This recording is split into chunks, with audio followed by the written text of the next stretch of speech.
Hello and welcome back to the channel. In today's episode, we will be talking about a report coming in from IBM titled The Cost of a Data Breach. This is one of the most insightful, one of the most well put together, one of the most data driven reports that I've seen recently, and I thought that I would share it with you. Whether you're somebody that's trying to get into cybersecurity and you're preparing for an interview, or whether you're a practitioner, I believe that this is going to be extremely insightful, very educational. Once again, it has a lot of extremely well put together data. And without further ado, let's get right into it. So, executive summary. Basically, this report is going to be centered around the cost of a data breach. Basically, they have put together all the data that their company had to deal with and came up with some numbers that are absolutely incredible. For example, the average total cost of a data breach has reached an all-time high in 2023 of 4.45 million. So $4.5 million, which is a 2.3% increase from 2022. 51% of organizations plan to increase security investments as a result of a breach. You would think that it would be a little bit more, right? So your company would be compromised. Typically, let's just say ransomware, right? You would have to pay roughly $4.5 million for everything from, doing the forensics, notifying the people, so on and so forth, legal expenses. And the total cost apparently averages $4.5 million. So after you're paying $4.5 million for one incident, you would think that you would take measures. So only half of the companies are looking to boost their security after suffering a major data breach. $1.7 million, the effect of extensive security, AI, and automation on the financial impact of a breach. So it is it is a hot topic right now, introducing AI and automation. Yes, absolutely. So based on this report, they're saying that AI and automation were shown to be important investments for reducing costs and minimizing time to identify and contain breaches. Organizations that use these capabilities extensively within their approach experienced on average a 108-day shorter time to identify and contain the breach. They also reported 1.7 million lower data breach costs compared to organizations that did not use security, AI, and automation capabilities. So does that mean that if you're an analyst, if you're, the person, level 1, level 2, level 3, you're working in a SOC, things of that nature, does that mean that your job is in danger? I honestly don't believe so. I believe that for multiple reasons, including legal reasons, so on and so forth, I don't think. And how does legal play into this? Well, it does play into this, believe me. I truly believe that no. The answer is no. It's going to make your life a little bit easier, but still, you're going to have a person that's taking executive decisions that you would need a human still. So would it take an impact on job market opportunities, entry level jobs? Not that much, but maybe it will on some level. 1 in 3 breaches identified by organizations own security teams or tools. Only 1 in 3. 67% of breaches were reported by a benign party or by the attackers themselves. When attackers disclosed the breach, it cost organizations nearly $1 million more compared to internal detection. So guess what, guys? If you don't detect the breach on your own, chances are the attackers themselves are going to, make it publicly known. And we've seen that many times, including filing an SEC, which is like the ultimate disrespect, an SEC report. And if you're not familiar with that, it's basically disclosing that an incident has happened on behalf of the company, which is, the ultimate slap in the face. So basically 70% of it goes to what we're seeing, right? It absolutely goes to what we're seeing. Attackers are constantly reporting like, hey, this company got breached, here's the proof, this company got breached. We're going to post the data. You don't believe us? How about we post 1 million records online so you can double check, verify, and see that we mean business. Look at, the MGM situation. Look at, for example, another one that I'll probably do a separate video on, the AT&T hack that happened all the way back in 2021, which they denied that it happened, which a lot of security researchers have confirmed that it contains real data, that it contains extremely sensitive information of their customers, and AT&T, for various reasons, declined to take responsibility for it. $470,000 additional cost experienced by organizations that did not involve law enforcement in a ransomware attack. While 63% of responders showed that they involved law enforcement, the 37% that didn't also pay 9.6 more experience. Okay, so basically, they're trying to say that if your organization experiences a ransomware attack, you should definitely engage with your local authorities, with your local FBI agent. Let them know, collaborate with them, and they may be able to help you out. And according to to the SEC rules that have been in place, I think since December 2023, you would have to disclose it anyway. 53% since 2020. Healthcare data breach costs have increased by 53%, which is a whole lot. And most recently, we have seen, the name escapes me, but I know it was a partner of United Health that recently got breached. So it is unfortunate. It is PHI that gets exposed with these attacks, and it is really unfortunate.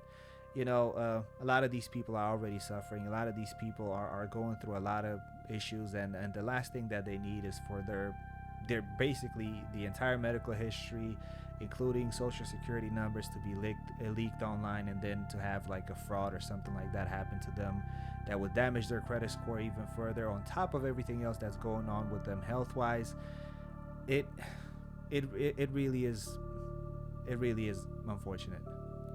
82%, the percentage of breaches that involve data stored in the cloud, public, private, or multiple cloud environments. And yes, it is an aggravating figure at the same time, because I don't remember which one of the reports it showed, but it did say that the number one cause of cloud incidents arise from misconfigurations. Again, things that we can control ourselves. This should not happen. We should hire the best specialists, or if not, we should train the people that work in these organizations that are setting up the infrastructure, that are putting together a nice program that should be tested, that should be vetted. Unfortunately, we're still doing misconfigurations, and you're basically, like I always say, 2 clicks away from disaster. Moving on, let's focus on the 1.5 million cost savings achieved by organizations with high level of incident response planning and testing. Absolutely, totally agree. Incident response plan and testing emerged as a highly effective tactic for containing the costs of a data breach. Absolutely. And how could it not, right? What else we have here? 1.4 million increase in data breach costs for organizations that had high levels of security system complexity. Well, again, pretty self-explanatory. We'll move to the next few pages here.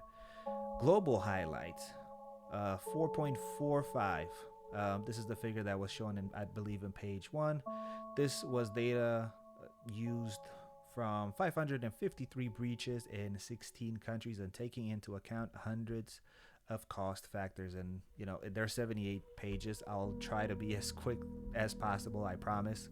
We're not going to make this a 3-hour long video, though. Again, take your time, go through this. It is absolutely fantastic information here. So as you can see, they're giving you from 2017, a range from 2017 all the way to 2023, and I believe, as you would expect, from 3.6 million all the way to 445. costs are increasing every single year, and now, of course, with the adoption of cloud, and still to come, there's still to come. We're waiting on how this new AI is going to be leveraged in um, malicious attacks. We'll see how that will take a toll in 2024, 2025 as well. As we move to GPT-4, we're going to see a lot more capabilities. We're going to see a lot more of the systems that are going to be bypassed initially. I believe initially, but then we're going to slowly catch up. I believe that the solutions proposed by a lot of vendors today do have an AI component, and you cannot come in with a fork in a gunfight, or whatever, with a knife in a gunfight, whatever the expression is. uh, you have to have AI fight an AI component, and I think at some point is going to be neutralized by one another. And I don't think there's going to be an upper hand here. That's my personal opinion here as well. Um, 2023 versus 2022. So for the 13th consecutive year, the United States held the title for the highest data breach cost. Well, I don't think that should be surprised. Nobody should be surprised by this. So we're seeing the United States increased by just a tad bit. Middle East, half a, yeah. Canada, Germany, Japan. Ooh, we have Japan now. Interesting. So on this year's top 5, Japan is the only country that did not appear in 2022's top 5 list, moving up for number 6 most expensive spot last year. Interesting. So I believe that I can agree with this as well. And we'll see later down in the report some other countries that you'll be surprised where they rank in. Right? Canada as well, number 3. Middle East, number 2. Germany, 4. The cost of a data breach. Here's what I wanted to show you as well. So obviously, U.S. number 1, Middle East number 2, Canada, Germany, Japan, then 6, United Kingdom. Slight decrease, France, Italy, Latin America, which Latin America does not include Brazil. Brazil has its own spot, but if you would add Latin America and if you would add Brazil as well, so 1, 2, 2, and 3.8 roughly, that would put them basically on the number 4 spot. So interesting. South Korea. What else do we have? South Africa, Australia, India, Scandinavia. Interesting, on the 15th place. So there are some privacy rules, and especially in this one country that I can think of, Iceland. Shout out to Iceland. They do offer individuals a lot more privacy, and that is definitely an enticing factor for individuals that are that do not have your best interest at heart. Let's just put it that way, right? Going by sector, of course, they've already mentioned the healthcare sector. Financial would be number 2, a close number 2, I might add. In number 2 and 3. Pharmaceuticals, energy, industrial. So here's the thing. Like, I believe that the energy and the industrial sectors are going to skyrocket in the next, maybe in this year or in the next couple of years. There's issues all over the place, and it's not just talking about U.S., talking like globally. I believe that globally we've become a little more, I don't want to say lazy, but a little bit less concerned and less efficient in vulnerability management and taking proactive approach versus just responding to what's going on, versus just covering the hole with a sheet of paper. It's a practice that we see across the board in our country, in other countries as well, because as humans we like to do something that's most easiest. Basically, that's what it is. Let's just call it out. It is unfortunate. It is something that's really got to change. But I do know that in the energy and industrial systems are going to have to suffer a whole lot. We're very, very behind, and there's also that saying as well that what they can do to us, we can do to them. But again, that shouldn't you shouldn't rest on that theory alone. You should be taking a proactive approach and fix or find ways to protect your systems because a lot of people would depend on the energy sector as well. Uh, let's see what else we have in here. Wow, yeah, this is pretty interesting. So yeah, time to identify and contain a data breach. So it is really, really interesting. So they're referring to MTTI, mean time to identify the breach, and MTTC, which means mean time to contain. So in 2022, it took organizations 207 days to identify a breach. In 2023, it only took 204 days. Wow, huge improvement. Not really, right? On the other hand, organizations required an average of 73 days to contain breaches in 2023, so roughly 2 months, while they required just 70 days on average in 2022. I'm not really sure, like, it is a bit much if you ask me. I'm not really sure how they're compiling these numbers, but it shouldn't take you 2 months to contain the breach. I'm not really sure what does contain the breach mean. Containing the breach, does that mean containing the breach and making sure that the bad actor is not within your environment, and it takes you 70 days, 73 days to do that? It definitely shouldn't take you that long. But I'm not really sure if they're saying, like, you know, opening the incident and closing the incident in 73 days, meaning everything, including, customer communication and everything that goes within the incident response process. Not really sure, but to me, looking at these numbers, they seem extremely, extremely high. Both MTTI, MTTC, very high, very, very, very high, and I'd be glad to understand what exactly do they mean, because it's scary to say the least. We'll skip this slide here. Not super interesting as well. Like, cost of a data breach by headcount, basically everybody's in the same bucket. It doesn't really matter like how many employees you have.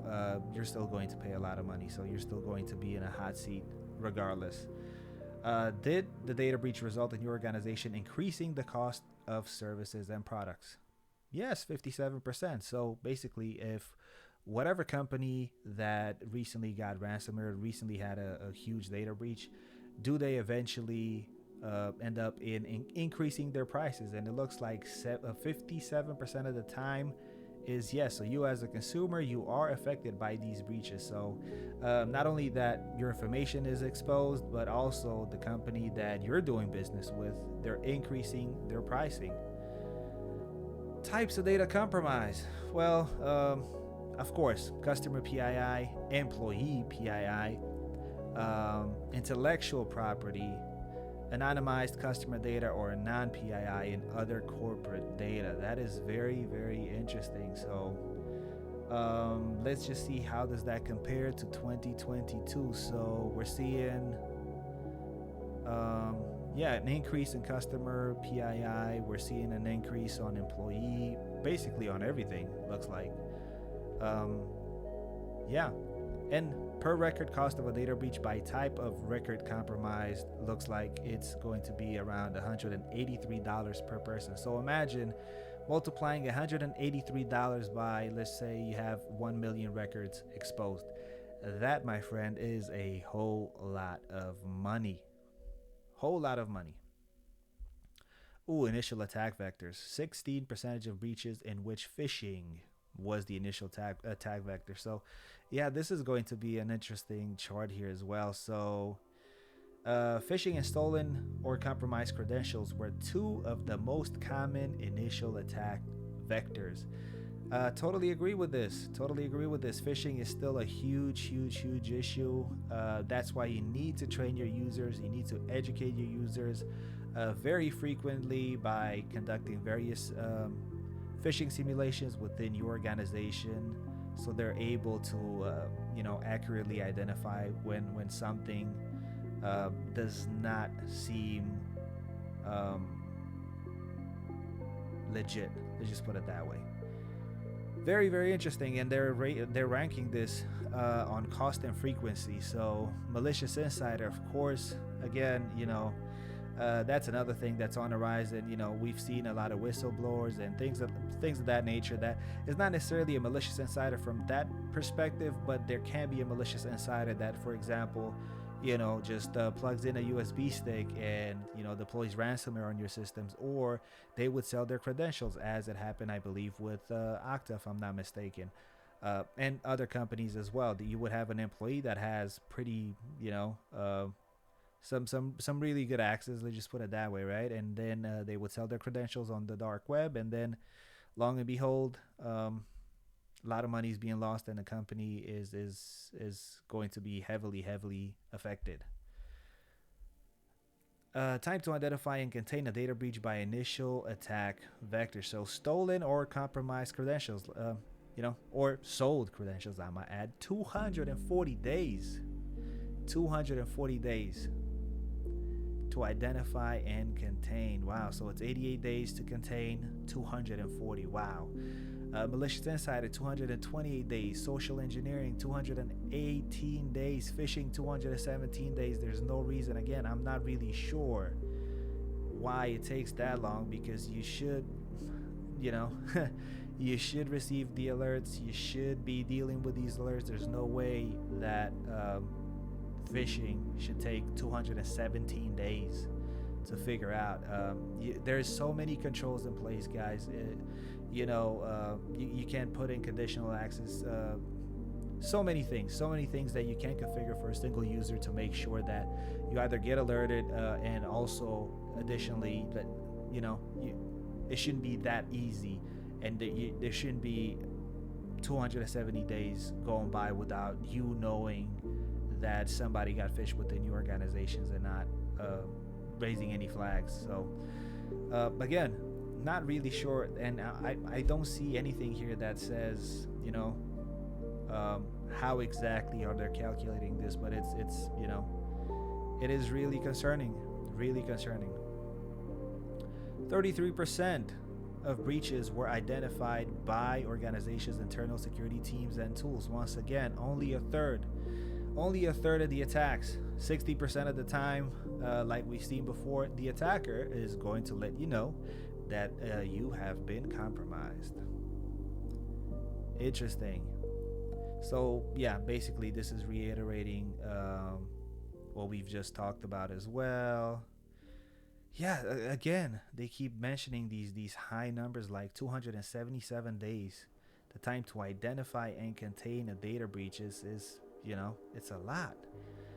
Um, so the data breach lifecycle is defined as the time elapsed between the initial detection of the breach and its containment. Time to identify describes in time and days it takes to discover the incident. Time to contain refers to the time in days it takes for an organization to resolve the situation and restore service after the breach has been detected. These two metrics help determine the effectiveness of an organization's incident response and containment process. It's a lot. It is a lot. A whole lot. Okay, what else do we have here? Key factors.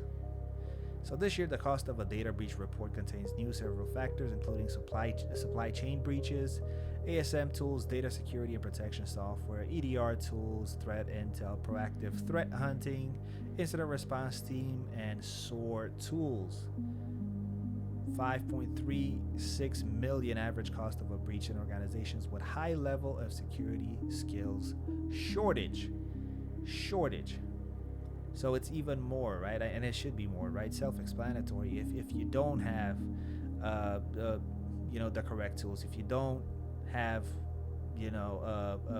really trained, highly trained individuals, if you don't have a team that's doing proactive threat hunting, if you don't have a threat intel program, if your IR teams don't know what they're doing, if you're not leveraging your SOAR tools, or you can have multiple tools doing the same thing, and that happens in a lot of organizations as well. They just buy tools, and it's multiple tools that do the same thing, and they're not configured properly, and they're not getting the right data.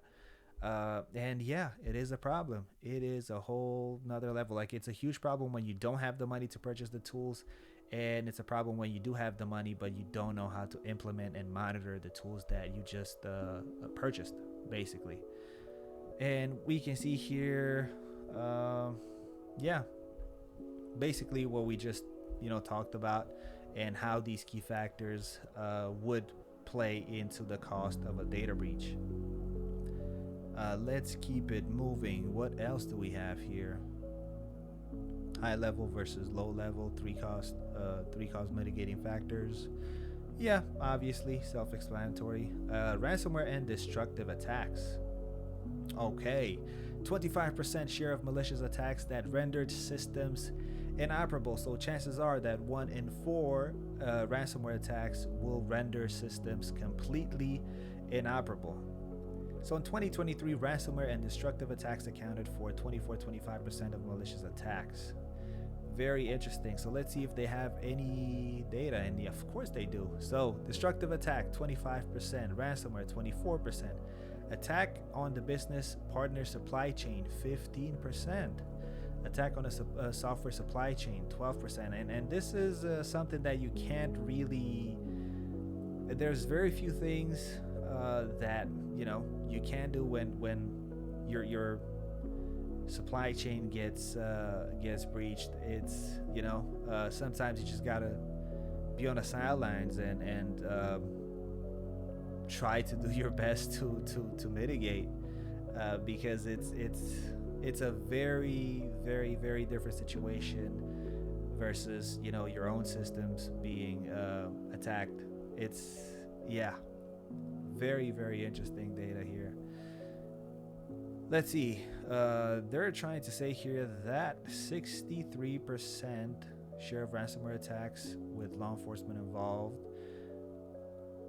Okay, so they're saying that 63% of ransomware attacks had law enforcement involved, and 37% of attacks the law enforcement was not involved. Pretty interesting stat, don't you think? Pretty interesting fact. So roughly 40%, let's just say 40% of the organizations are opting not to include law enforcement. Very interesting. And by including law enforcement, it does show here that 306 days it would normally take you to contain, identify and contain. And then if you do involve law enforcement, it only will take you 273 days. So I think the TLDR is call Ghostbusters. Call your law enforcement agent, guys. Impact of automated response playbooks or workflows for ransomware on time to contain a ransomware breach. Cool. So if you don't have an automated response playbook or workflow, it's going to take you 80 days. If you do have a playbook or a workflow, it's going to take you only 68 days. So that is a 12-day difference. It may not seem significant, and I would have expected to be a bigger gap here, but apparently it's not. Still 12 days, it is 12 days. And obviously, be prepared. I mean, how could you not have playbooks, right? What are we doing if you don't have any playbooks? Here's what a lot of you guys would probably be interested in. Cost of a ransomware attack based on whether the ransom was paid. Didn't pay ransom and pay ransom. So it looks like there's basically not a lot of difference, to be honest. Really. Organization that paid the ransom during a ransomware attack achieved only a small difference in total cost at $5 million compared to 517. Cost difference of 110,000 or 2.2%. However, the calculation does not include the ransomware itself. Given the high cost of most ransomware demands, organizations that paid the ransom likely end up in spending more overall than those that didn't pay the ransom. In a 2022 report, the cost savings were $630,000 with a cost difference of 13%. Again, not including the cost of the ransom itself. The data shows paying a ransom has been increasingly less advantageous overall, with an 82.5% decrease in savings from the 2022 and 2023 reports. Well, Uh, Tell that to the attackers. Tell that to the APT groups, right? That are conducting these attacks. Here, again, some more data on supply chains. 12% share of breaches originated from a software supply chain attack.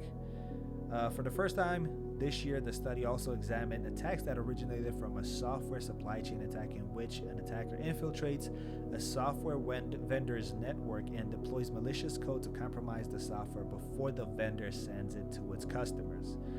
The compromised software then attacks the customer's data or system. In this year's study, 12% of organizations identified a supply chain attack as the source of a data breach. So let's remember, for example, Move It, right? If you don't know what Move It is, Google it, get familiar with it. It was a huge, huge breach. And again, there's virtually nothing that you can do as an organization that is impacted by something that has happened with one of your partners, right?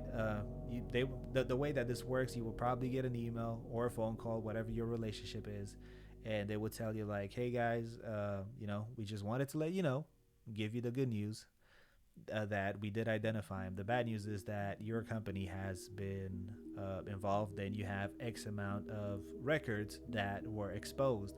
And here's the data that we believe uh, was exposed. Of course, they're going to let you know that it's an ongoing investigation, blah, blah, blah, blah, just like, uh, business as usual, basically, right? And from that point on, internally, you would have to conduct your incident response, engage with your stakeholders, and start talks of what is going to be the approach of your organization and how you're going to tell your customers that their data was exposed due to a third party. And bunch of legalese, bunch of compliance, bunch of blah blah blah, a lot of talks, and then you come up with a formula that hopefully would do the best in damage mitigation, right? More information about supply chain. Again, I believe that we are going to see an increase in 2024, 2025 as well, for sure. It's on a rise, and you can see that it's extremely damaging as well. It can be extremely damaging. Regulatory environments. 20% of organizations that experience a data breach pay this much or more in fines. So 250,000. Now that does not seem like a high amount, to be honest. In environments with high levels of data regulation, 58% of costs continue to accrue after the first year. In low regulation environments, 64% of the costs associated with a breach were more likely to be resolved within the first year. Not a lot, I would say. 250,000 for, let's say, a data breach that involved millions of customers. I mean, what's 250,000 when you're talking about $5 million or $10 million, or things of that nature? Depends on how many records and how many customers and the type of data that was exposed. You can be looking at a lot of money. 250, I think it's basically a drop in the ocean. Critical infrastructure industries, $5 million versus 3.78 industry. So yeah, as I've mentioned, critical infrastructure organizations included those in the financial services, industrial, tech, and energy, transportation, communication, healthcare, education, and public sector industries. Okay. So these organizations incurred data breach costs that were 1.2 million higher than the average cost of 3.78 million. And it is these industries are constantly being targeted, because number one, that's where the money is. Number two, some industries do have issues, and attackers do know that, and they continuously go and attack the same sector over and over again. And guess what? I'm not sure if it's in this report or not, but typically, if somebody ransomwared you once, they're going to come again in the next few months to try to ransomware you again. So this is why it's extremely important that organizations should take this extremely seriously, because there have been cases where the same company was ransomware twice within a year or less than a year. And that can be extremely damaging. That can actually lead to the organization having a really hard time in continuing operations. So in terms of, okay, so you know, you would have a company that did incur a data breach. What are the chances that they're going to get a fine? Well, 70% of the time, there's no fine involved. And as they've mentioned, 250,000. I think it's a drop in the ocean. Cloud breaches again, 82%, 82%, and I believe that they will tell us. The main cause, or they don't. Okay, so where was the data breach stored? Across multiple types of environments. On-prem 18%, public cloud 27%, private cloud 16%. So you're not, so private cloud basically, I would just say here, like, mostly government. And yeah, just because you're in a private cloud does not mean that you're safe, and the data shows it. It's clear and obvious. Clear and obvious. Private, public cloud doesn't really matter. Of course, public cloud is going to, for obvious reasons, right? Is going to have a little bit more, 27%. But you're not safe just because you're in private cloud. It doesn't offer you, like, you still have to configure your environment accordingly.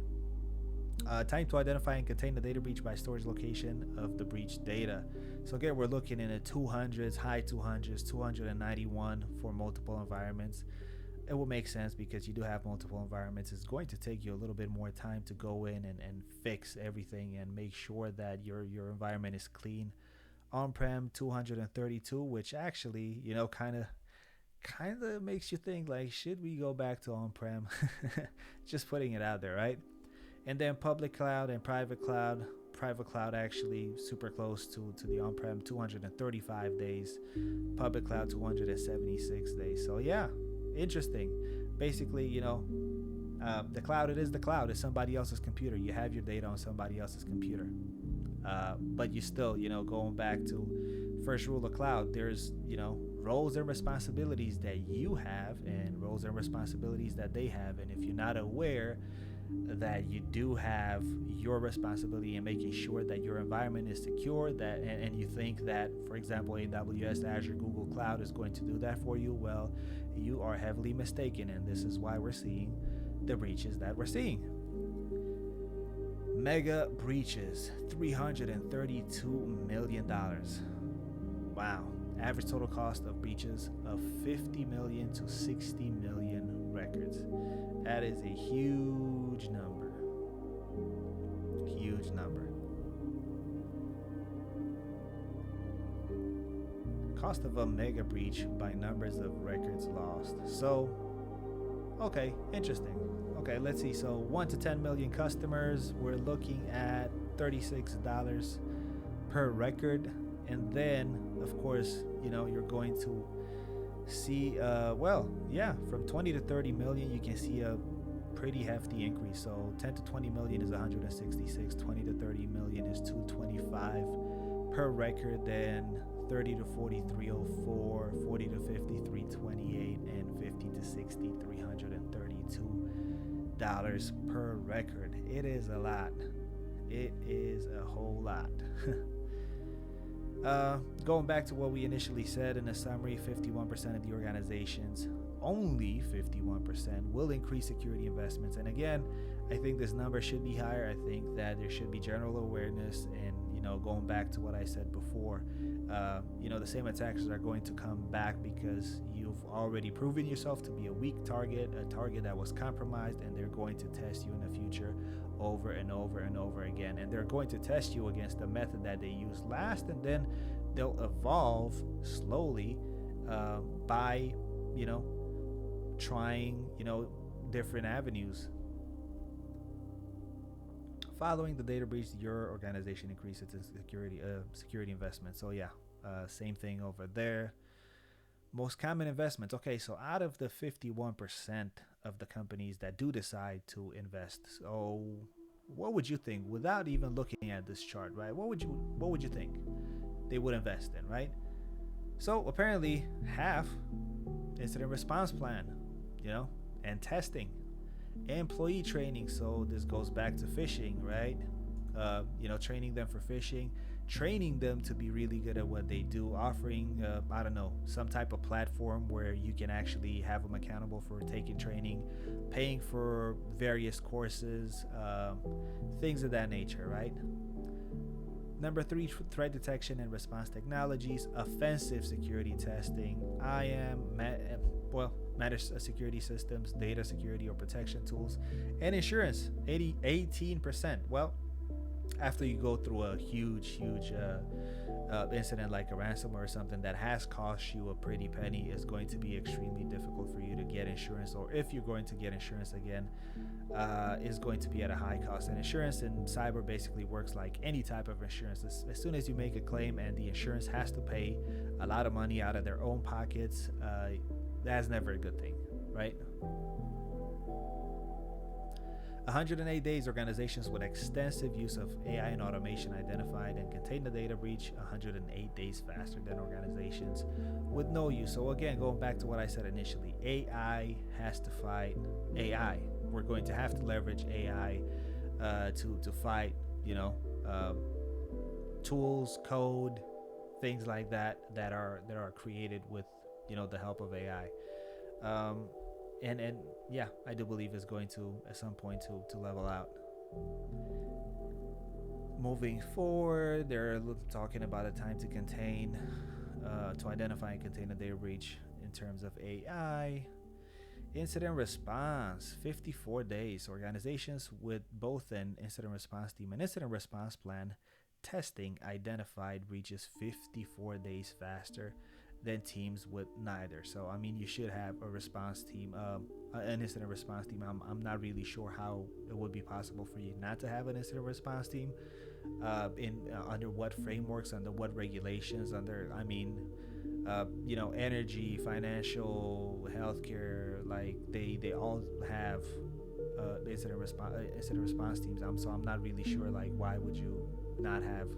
But again, there's other sectors as well that may not see a benefit, but it's at this point really not sure if you're not actually obligated to have one, to be quite honest. I can't really think of anything. Like, I don't want to go back all the way to see like which industries would not have incident response teams, but yeah, interesting observation though. Threat intel, organizations that use threat intelligence identified breaches 28 days faster. Well, of course, then it is highly important for you to use threat intel platform. It is highly important to leverage the IOCs that are being communicated. If you're part of different threat intelligence communities, a lot of these members offer you free information.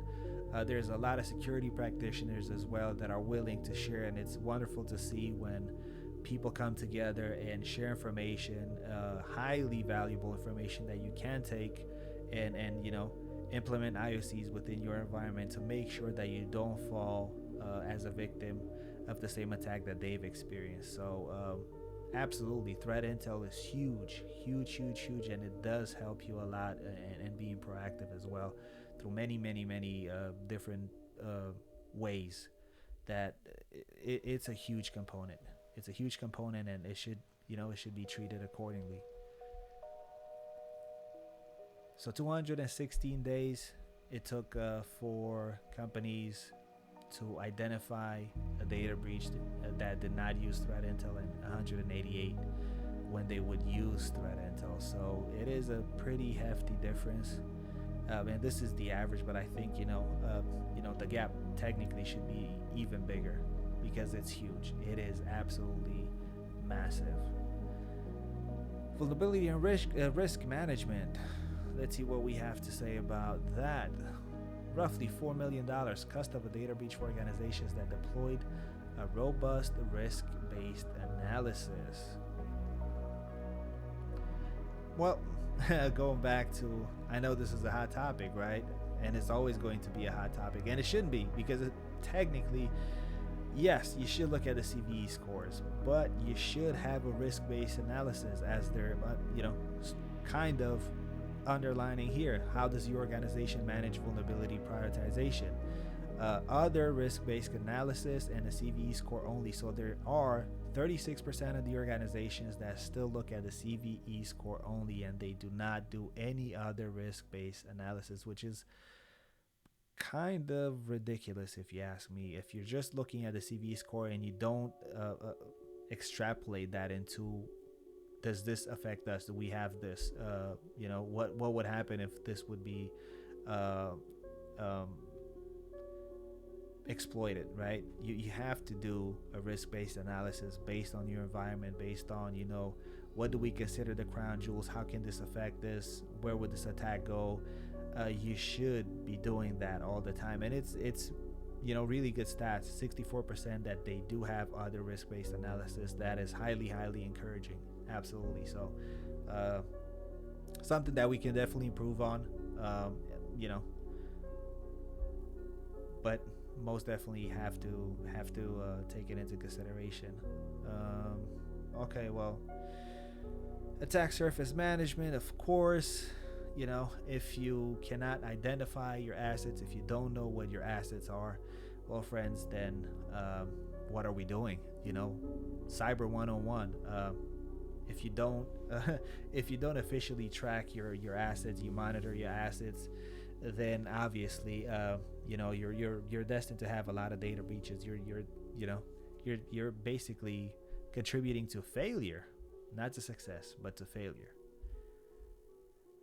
MSSPs. So time to identify and contain a data breach when using an MSSP. So again, if you're a manager out there or a CISO, and you're looking at, well, would this make a difference? So what if I outsource some of the workload, and I'll keep my own teams working on particular cases, on particular tasks, and I would leverage an MSSP.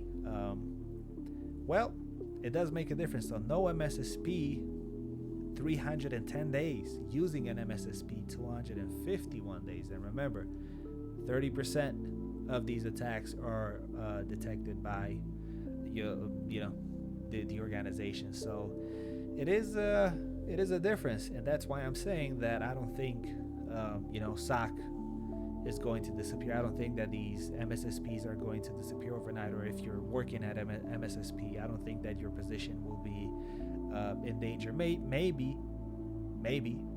they'll reduce personnel by just a tad bit, but again, with AI coming in, I do believe that there still need eyes on glass. And currently, you guys tell me if you work in a SOC, but people have been burned out for the longest time ever. SOC analysts have the one highest stress levels, and it was never reasonable to even comprehend that a person can just stick their eyes to a piece of glass and just look for alerts all day long and escalate accordingly for hours and hours and hours and hours, and not have like any type of help. So I believe that the automation and the AI contributing to the entire incident response, I think that is going to be a fantastic addition, and hopefully that's not going to lead to layoffs. I don't believe it will. I really don't believe so. Not only that, but I believe that we got into the final section of this report, and some of the recommendations that came out of this report would be as follows. Build security into every stage of software development and deployment, and test regularly, as it should. Modernize data protection across hybrid cloud. Use security, AI, and automation to increase speed and accuracy, and strengthen resiliency by knowing your attack surface and practicing incident response. I believe that we can conclude this video here. It's been a very long video. Hopefully you have found this information to be of value of you. I certainly have. It's very insightful, and it hopefully as a practitioner, it does give you something to think about. And if you aspire to have a career in cybersecurity, hopefully this is going to help you out in an interview, and basically to understand various data points that have occurred during the year of 2023. With that being said, friends, thank you so much for listening, and we'll see you in the next one.